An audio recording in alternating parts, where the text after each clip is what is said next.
Fala, meus amigos, tudo bem? Sejam bem-vindos ao Rodas de Conversa Yamaha, um podcast gravado diretamente da Tecar Yamaha em Brasília, em comemoração aos 52 anos da marca aqui no Brasil. A gente vai falar de paixão por motos, de moto antiga, no caso Yamaha, né? E também de viagem por meio de algumas histórias que, de uma forma ou de outra, fazem parte desses 52 anos. Então, se você gosta desse universo e gosta de Yamaha, bora com a gente!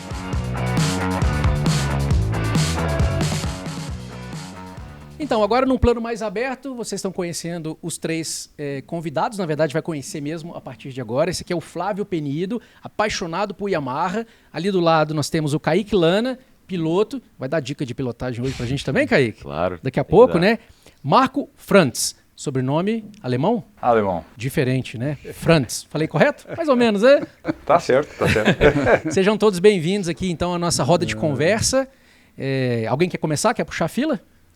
Porque a paixão, porque essa paixão pela Yamaha. Eu estou muito feliz com o convite, porque fiquei sabendo agora que a Yamaha está fazendo 52 anos de Brasil, né? Eu tenho uma história com a Yamaha. A minha primeira moto foi, eu tinha 17 anos, era uma YB 50, depois passei para uma RX 125, aí veio a RDZ 125, branca, maravilhosa. Com ela eu ia para Guarapari, que eu sou de Belo Horizonte, né? Legal. Ia para Guarapari nela e eu tinha costume, não sei se todo mundo vai saber disso, colocar um vidrinho de óleo de rícino no tanque de gasolina para dar aquele cheirinho de kart. Não sei se você conhece esse cheirinho. Muita gente não sabe, né? Você está falando de motos com, na época, motor dois tempos, que misturava o óleo na gasolina no tanque para lubrificar o motor. Aí depois eu tive uma Dragstar e aí... enfim. Eu sou apaixonado pela Yamaha, acho que as motos têm um acabamento sensacional, bem superior ao da concorrente direto, né? Hoje, depois de muitos anos, eu tive a felicidade de adquirir uma DT 200R, que era uma paixão minha, por causa do motor dois tempos e porque ela tem o YPVS, que é uma válvula que abre a 5.000 giros e abre o escapamento, e aí ela vira aquele foguetinho. O canhão, né? Não, eu, inclusive, uma curiosidade aqui, eu também tenho histórias da Yamaha para contar, eu aprendi a pilotar numa DT. Eu tinha um tio, infelizmente ele não está mais com a gente, mas ele é apaixonado por motos e peguei a fase das DTs, né? Ele fazia trilha de DT. Infelizmente eu tomei o meu primeiro tombo nessa DT também, né? Só para a gente separar, para vocês entenderem. Então a gente tem aqui um convidado com a Yamaha mais antiga da mesa, que é o Flávio. A gente tem o Marco, que é o piloto que mais viaja de Yamaha, pelo menos entre nós aqui da mesa. A gente vai falar depois algumas histórias legais. E o Kaique é um jovem piloto de 17 anos que já correu de Yamaha R3 Cup, né? Inclusive está devidamente ali uniformizado, e a gente vai falar muito sobre isso. Isso, na verdade, são 3 histórias. Eu também vou falar um pouco da minha, então são 4 histórias que traçam pelo menos um pouco aí desses 52 anos, né, de posição aqui, de presença da Yamaha no Brasil. Então, microfone contigo, Marco. Muito bacana. Obrigado aí. Parabéns à Yamaha, né, no Brasil, 52 anos. Eu tenho a honra de ser um ano mais velho, né, do que a Yamaha aqui.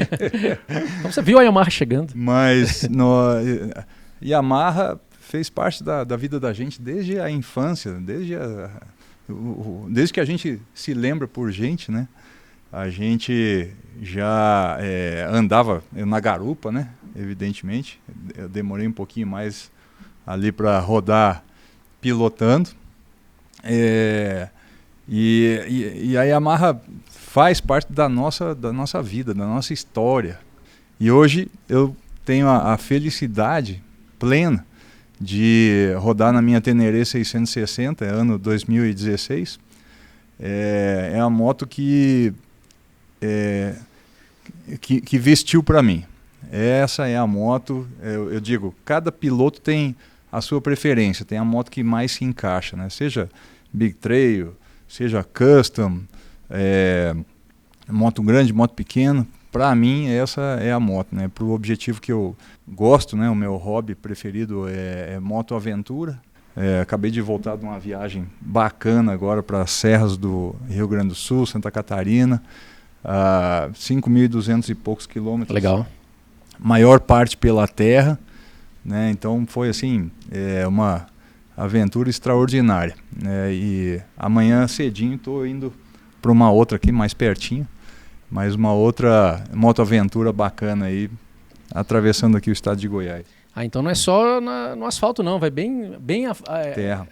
Além do asfalto, né? Na verdade, asfalto quando não tem jeito, né? De ir pela terra.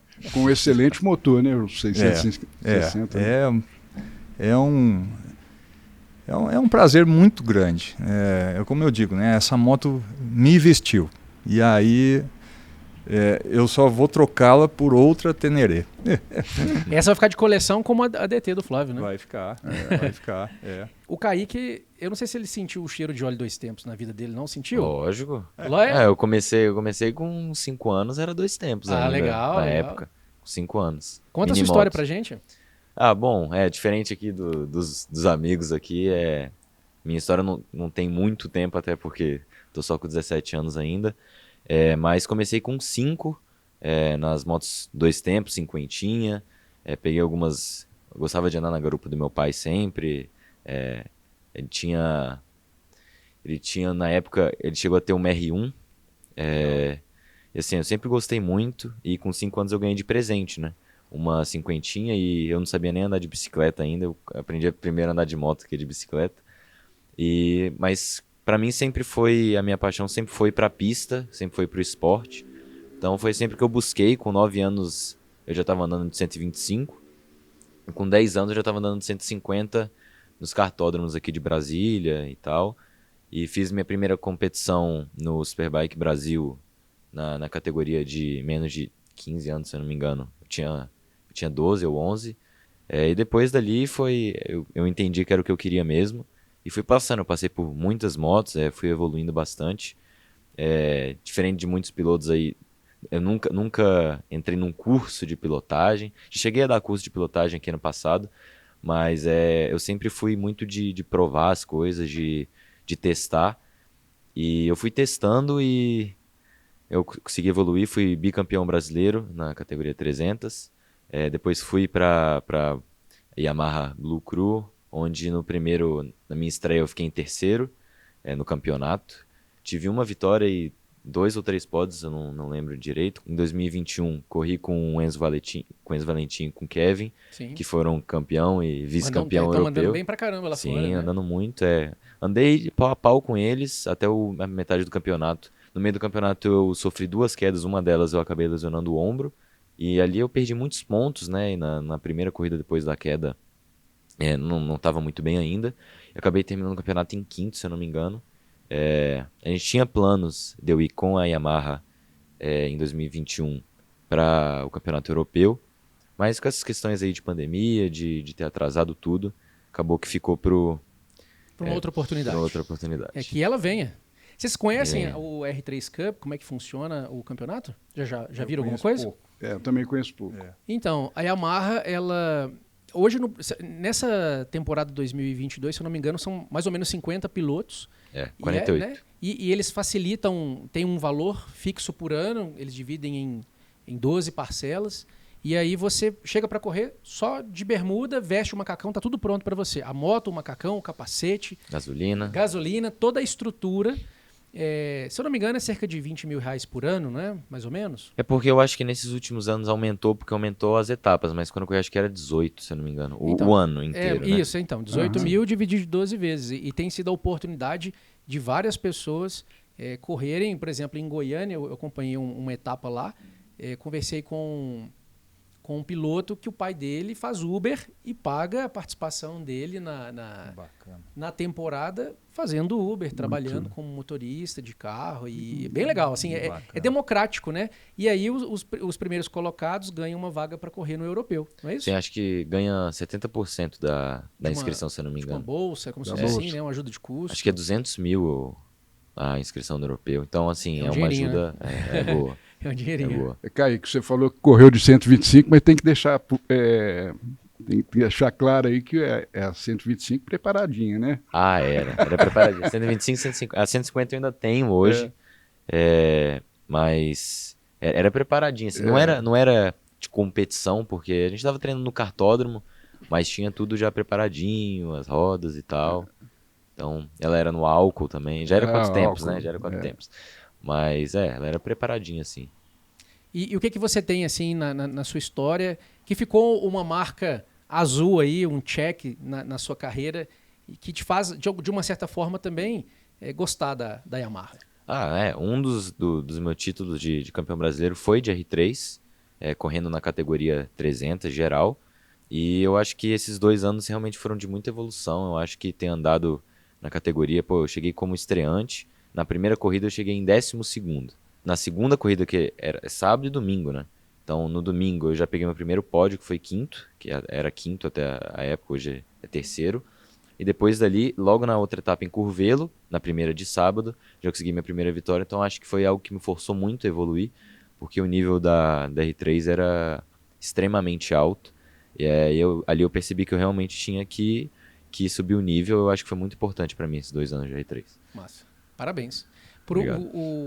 Vocês dois gostam de pista também? Já pilotaram no autódromo da vida? Não, eu respeito. Eu vou falar o seguinte: eu até hoje tenho medo de andar de moto, mas eu gosto de andar de moto, então eu respeito muito. Eu sou um pouco medroso, tá?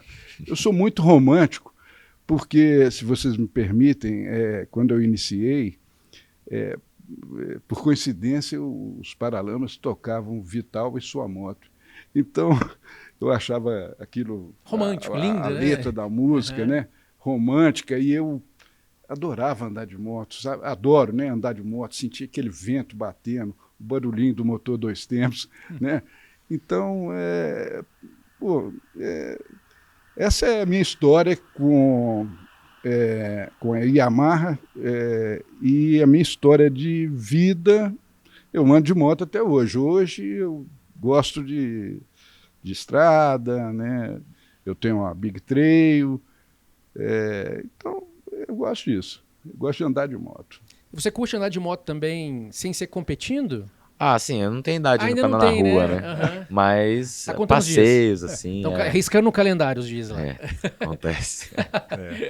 Só ano que vem. Legal. Seja bem-vindo ao time, né, Marcão? Opa, eu rodava aqui no autódromo também, na minha R1, né? Era diversão pura, né? Então estamos falando com outro piloto aqui, Flávio. Assim, a gente já tem algum tempo aí, né, de estrada, né? Então já pude provar aí a modalidade de autódromo, moto velocidade, trilha também, adoro fazer trilha, né? Então aí a partir da trilha que eu parti para motoaventura, que eu chamo, né? Aí conciliando viagem com estrada de terra, trilha também,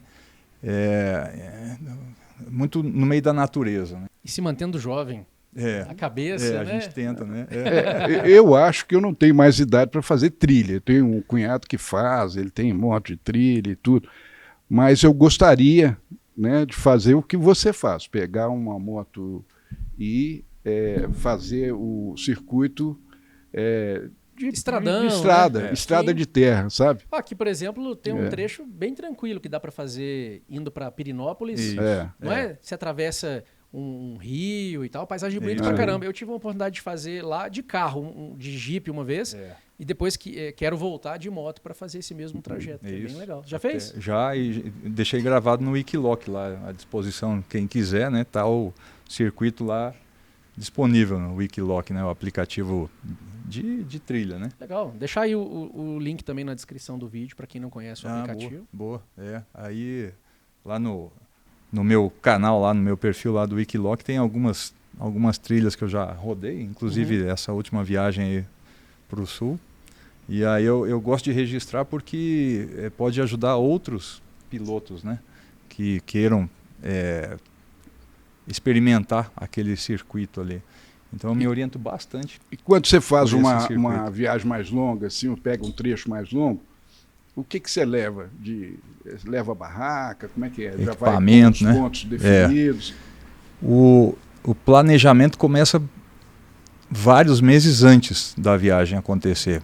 Por exemplo, eu já tenho viagem planejada para 1º de março, nós sairemos lá para o Nordeste, e depois, quando retornar, já tenho viagem programada também para Serra da Canastra, Minas Gerais. Uhum. Então nós estamos em novembro, então eu estou sempre planejando com 4 meses de antecedência. E aí são muitos detalhes, né? Muitos detalhes. Inclusive, no meu planejamento eu já verifico onde exatamente eu vou abastecer a moto. Uhum. Né? Então, para não passar apuro. E o que faz você viajar de moto, pegando chuva, poeira, né? E não viajar de SUV com ar-condicionado, dual zone, cheio de central multimídia e tecnologia? O que muda na vida? Aí entra a parte da paixão, né? Eu digo que para você viajar de moto, rodar um dia inteiro, sentindo dor nas costas, nas articulações, pegar chuva, calor, neblina, tem que ter a paixão, né? Porque se não for apaixonado, é melhor não partir. Não partir, nem começa. Aí pega SUV mesmo, ar-condicionado, né? E vai... Como diz o povo, não desce pro play, né? Mas é a parte da paixão, é a parte da aventura, né? Você vai solo ou você vai com amigos? Eu vou só, em geral, quando os amigos não conseguem encaixar. Às vezes você viaja sozinho? Só você? Para mim não tem problema algum. E aí, evidentemente, o equipamento, né, tem que ser muito... Eu tenho uma lista de todos os equipamentos que eu preciso levar. Não pode faltar nada, né? Não pode faltar uma chave de fenda, porque você pode ficar na mão, né, sem a tal da chave de fenda. Planejo tudo. Né? Então facilita muito a vida, né? Mudando de terreno rapidinho, chamando o Kaique para conversa. E como que é a preparação para uma corrida? Porque eu fico com aquela dúvida, por exemplo, eu gosto de ir no banheiro e tal, bebo muita água e vou muito ao banheiro. Como é que faz para correr? Você tem que ficar quantos minutos que dura uma etapa inteira, assim, uma corrida? Uma corrida? Depende muito da categoria, né? Lá na R3 eram 13 voltas em Goiânia, em Curvelo era 11, dava mais ou menos umas meia hora. Mas se você pegar um mundial aí, filho, além de ser umas motos muito mais desgastantes, é ali 45, 50 minutos direto. Então você nem tem tempo de pensar em ir no banheiro, não? Seu foco não, mas antes não. Antes é 2 horas de preparação ali, você tem que concentrar. E isso é muito da experiência, né? Quando eu tava lá com meus 12 anos, filho, não conseguia não. Era impossível você ficar parado, assim, era muito nervosismo. Ia no banheiro toda hora, e sei lá o quê. Eu não quero ir, sei lá o quê. Mas, assim, com o tempo é uma coisa que você acostuma. Até porque a largada é o momento mais tenso, de mais pressão na corrida. Porque é todo mundo junto ali, né? Chegando na primeira curva. Então, é meio que... Você tem que virar a chave, é meio que do nada, né? Você tá ali parado, vai largar, do nada é uma loucura. Então, eu acho que tem que ter uma preparação por trás, tanto para ter energia, né? Meu pai sempre falava para não ficar indo para cá, fica quieto. Tal. Não gastar energia à toa, né? Exatamente. E concentração, tem que estar concentrado. Você não pode estar pensando em outra coisa. Seu pai é o seu maior torcedor, né? Ah, com certeza. Que eu comentei de você, uma corrida ou outra, ele já pegou o celular, já começou a mostrar foto, olha ele aqui correndo, olha ele fazendo curva. Eu posso fazer uma pergunta, uma curiosidade? Lógico. Você olha pelo retrovisor? Não tem retrovisor, não. Nem tem. Não tem. Nem tem. Tem nada na moto. Não tem placa, não tem retrovisor, não tem luz, não tem nada. Aí você falou que às vezes não tem um retrovisor, mas eu já vi piloto olhando, às vezes fica olhando para trás.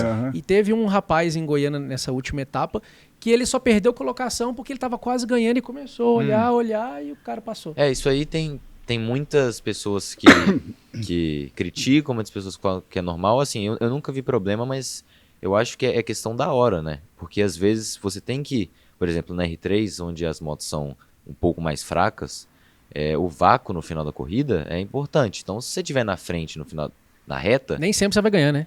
A última corrida em Goiânia que teve nessa, eu abri, assim, umas 5 motos passei o pelotão inteiro, abri 5 modos e perdi no vácuo no final, fiquei em segundo.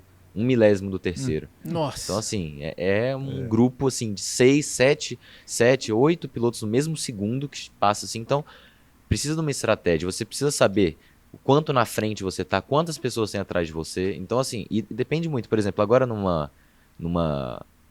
corrida de 1000, por exemplo, eu acho que já não é interessante porque você não vai ter 10 motos no mesmo pelotão.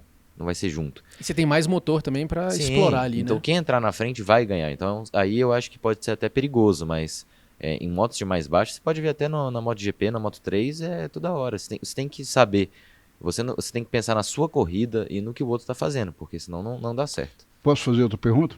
Claro. Tem comunicação com... Não. Não, nada. Nada. É o alinhamento antes com a equipe, é treino. É porque na Fórmula 1 tem, até porque tem um pit stop, né? E na moto não tem, é direto. E eu acho que, assim, na minha opinião, é claro que eu não corri de Fórmula 1, mas eu acho que requer uma concentração maior. Ah, poderia tirar sua concentração também, né? Com certeza. Mas porque você tá no meio de uma curva e do nada alguém falando. Mas a equipe te mostra quando você passa? Placa na reta. Aham. Mas... Às vezes você nem olha. Nem né? vê. Não, ninguém olha, não. Como é que você olha? Você tá no meio de 10 motos assim? Assim, colando em Não. você. Isso também são para motos maiores, onde você tem que saber a quantos segundos o segundo tá. Isso não tem corrida de R3. Um outro detalhe que me chamou bastante atenção na R3 Cup é que eles fazem um acompanhamento de telemetria com os pilotos. Então, você pode... Eu não sei se é o mesmo tutor que está sempre com você, Sim, é mesmo? É. E aí ele senta, abre um computador e fala, ó, você entrou aqui na curva, seu acelerador podia estar mais fechado ou mais aberto, aquele a tangência e tal, fazem todo um acompanhamento. Isso não só numa corrida, né? Ao longo de toda a temporada. No fim de semana a gente tem um lap, a gente chama de lap, que bota na frente do painel, porque o painel a gente não usa, né? Usa só o do giro do motor, mas a maioria das pessoas não usa, né? Mais no ouvido. Mas ali você consegue ver tudo, você consegue ver a sua linha. Aí, por exemplo, vamos supor que uma pessoa fez um tempo melhor no primeiro treino e você fez o terceiro melhor tempo. Aí ele te chama, ó, vamos ver onde é que você tá perdendo. Aí ele te mostra a linha que você fez, a linha que o mais rápido fez. Ele consegue ver pelo gráfico se você deu uma tirada de mão em algum lugar, se você deixou a moto cortar, porque é uma linha, né? Você vem subindo a linha, se ela fizer assim, é porque você deixou a moto cortar ou você tirou a mão. Então tudo isso, em toda a parte do circuito, você consegue analisar e isso é muito importante. E você evoluiu com esse acompanhamento? Sim, em 2020 eu não tive, porque é meio que um sorteio, se eu não me engano são 20 laps, e também em 2020 eu acabei saindo com recorde de curvelo, que foi o único que eu peguei. Bem, né? O único que eu peguei, a única etapa que eu peguei, eu acabei sendo mais rápido. Legal. E eu acho que foram bater o recorde, só foi o Kevin agora nessa última etapa de curvelo. Então meio que o lap em curvelo eu não usei, que era realmente o circuito mais técnico, porque Goiânia eu acho que quem anda já tem muito à mão e tal, e assim, define corrida realmente na estratégia, no vácuo, no seu posicionamento, se você vai tentar passar no final e abrir no miolo, foi o que eu tentei fazer e consegui abrir 5 motos e perdi, mas então eu acho que Goiânia é mais ali a estratégia. Ó, a gente falou então do checklist para uma boa viagem de moto aventura, a gente falou de um checklist, concentração para corrida, e qual que é o checklist para um bom passeio? Ouvir para lá no sucesso?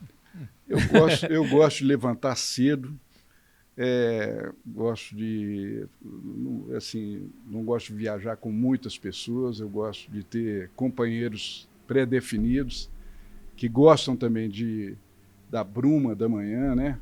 E eu gosto, a última viagem que eu fiz foi para Minas, né? E fui na minha moto, aí saí daqui 6 horas da manhã, parei em Patos de Minas, aí Só alegria. só alegria. No outro dia segui viagem. Já pegou chuva, poeira? Já peguei muito. Tá tranquilo. Uma vez voltando de Guarapari, com a RDZ, né, que eu falei que eu tive, uma RDZ 125, eu peguei chuva de Guarapari a Belo Horizonte. E era perigoso, né? Perigoso, muita curva, né? Não sei E se ela vocês tem conhecem, muito torque, né? Então, uma triscadinha ali, ela roda. Uma motinha linda, né? A RDZ. Teria uma de novo? Teria, com certeza, com certeza. Ó, Só não tem espaço, eu moro em apartamento, aí falta o espaço. Leva né, pra sala, pô. Arruma um elevador grande no prédio. Colocaria, né? Ficaria bonito. Imagina uma sala cheia de Yamaha ali, de moto. Mas gosta de andar na chuva? Ué, eu não, assim, cara, eu não tem problema não. Se, por exemplo, no meio da estrada, eu tô lá de roupa, né? Começou a chover, toca o barco. É ruim só sair na chuva, né? Os primeiros 5 minutos, né? Você tem que adaptar ao novo, né? Mas nunca tive problema não. Eu sou bem tranquilo. Você tem problema com pilotar na chuva, no seco? Cara, é porque não é a mesma sensação, né? Os pneus de chuva são muito bons. Se você pegar... Foi a segunda etapa de Curvelo de 2020, choveu na Yamaha. Foi a primeira vez que eu estava andando na chuva com pneu de chuva, porque no Brasileiro a gente usava um misto. Então eu acho que eu não fui muito bem, se não me engano eu terminei em 8º ou 9º. Mas você pega ali as fotos, é gente arrastando o cotovelo na chuva e sei lá o quê. Vai pegando confiança. Mas assim, lógico que tem mais quedas, né? Tem uma frase que eu gosto muito também lá dos pilotos do Mundial, que foi... O Quartararo disse que... Na verdade quem disse foi o Marques, mas o Quartararo é fã do Marques desde pequeno, que se você tiver tudo sob controle é porque você não tá rápido o suficiente. Então assim, na chuva é mais difícil ainda, né? Então, o risco tá ao seu lado o tempo todo, né? Então, e aí você tem que sobreviver as 12 voltas da corrida, porque se for rápido 11 e cair na última, então é complicado, mas nunca tive medo assim, ou eu prefiro no seco, mas porque eu acho que comparado aos outros eu consigo ser mais rápido do que na chuva. Talvez por falta de experiência também na chuva. Aqui em Goiânia teve muito pouca na chuva. Mas problema não nenhum. Imagina esse menino com carteira de motorista, né? 18 anos dirigindo por Brasília. Não vamos exceder os limites de velocidade, mas vai fazer curva ali no parque da cidade, encostando. Mas aí ninguém falou que não pode, né? Não, isso aí não tem problema não. Tá... Ninguém falou. Se não falou que não pode, tá tudo certo. Vamos fazer uma... Desculpa. Só complementando a respeito da chuva, né, assim como outras situações adversas, né, que a gente enfrenta pilotando, a moto tem essa característica também de testar os limites do piloto, seja na corrida, né, na pista, seja na estrada, no asfalto, na terra. Então a gente é constantemente testado nos limites e a gente, claro, sempre quer se superar, né? Às vezes se excede um pouco e vai para o chão. Mas a moto ela te proporciona isso também. E isso te dá adrenalina, né? Isso, em resumo, é viver a vida, né? E é prazeroso. Prazer. Você na estrada, né, no asfalto, você desenhar uma curva bem desenhada, você sai dela assim com uma satisfação. Então tem um lado emocional também aí. Quando eu ia para Guarapari, né, normalmente meu pai ia com a família no carro, né? Eu ia de motocicleta, 125. E meu pai tinha uma Opala e ali na serra eu tinha que várias vezes ficar esperando, parar para ficar esperando, porque ele não me acompanhava numa 125. Sim. Dois tempos. Dois tempos. É porque fala 125, as pessoas não vão entender. Né? 125, dois tempos. E muita curva, né? O carro, a motocicleta, se você faz uma curva bem feita, se você está acostumado a fazer curva, né? Vai, mesmo que seja um 125 e o outro lá 400, que era um 400, tem como não, tem como acompanhar não. Queria fazer aqui um resumo rápido da história da Yamaha no Brasil. Peguei até uma colinha aqui, porque a gente está falando dos nossos depoimentos, né, as nossas vivências, mas para quem não conhece, né, a gente falou de 52 anos, mas como, né, e quando tudo começou. Então tem aqui o relatório. 10 de novembro de 1970, a Yamaha chegou no Brasil, inicialmente importando motos. Em 1975, então 5 anos depois, ela já se tornou a primeira montadora de motos no Brasil. Então isso é legal, já é um legado, né, nessa história dos 52 anos. E a primeira fábrica foi em Guarulhos, São Paulo. Só 10 anos depois, nessa época, né, que ela fabricou a RD50, que é a cinquentinha, RD75, RX80... Andei nelas todas. Tinha na garupa, né? Tinha a Mini Enduro, que era a 80, né? 80? e a YB 50 ainda era importada, né? Depois que veio a cinquentinha, a RD 50, né? Isso. E aí, em 85, eu falei assim, só os principais modelos, né? Mas foram vários modelos ao longo dessa produção lá em São Paulo. Em 1985, a Yamaha abriu a segunda fábrica, que é essa que ainda está em pleno funcionamento, que fica na Zona Franca de Manaus.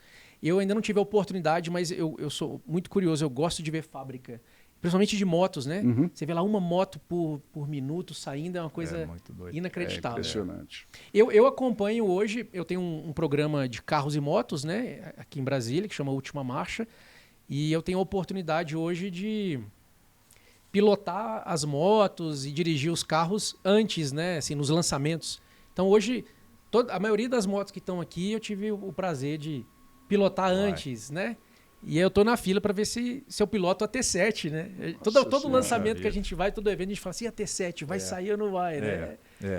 E um diferencial da Yamaha também no Brasil é a assistência técnica, né? Como, por exemplo, eu cheguei lá na minha cidade, no Rio Grande do Sul, a moto perdeu um parafuso na viagem, né?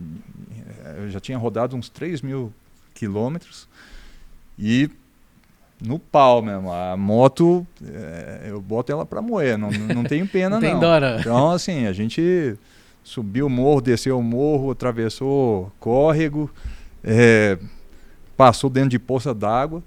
Ela chegou lá na minha cidade depois de 3.000 quilômetros, perdeu um parafuso na pinça de freio. Aí procurei a assistência da Yamaha lá na cidade, a loja lá é excelente, a loja.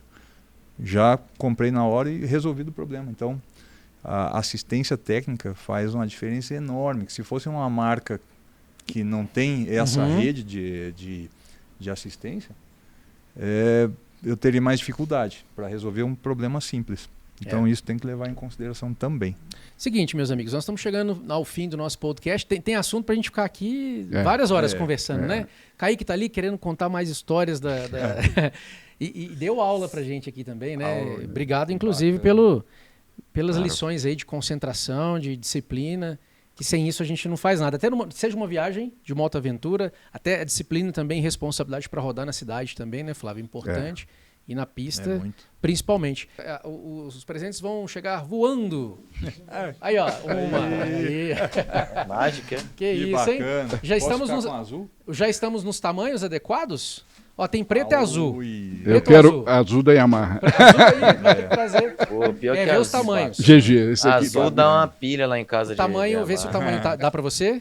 Eu uso mesmo, rapaz. Eu adoro. O M dá pra você? Dá. Dá? Qualquer coisa depois vocês experimentam ali. Se não der, a gente troca.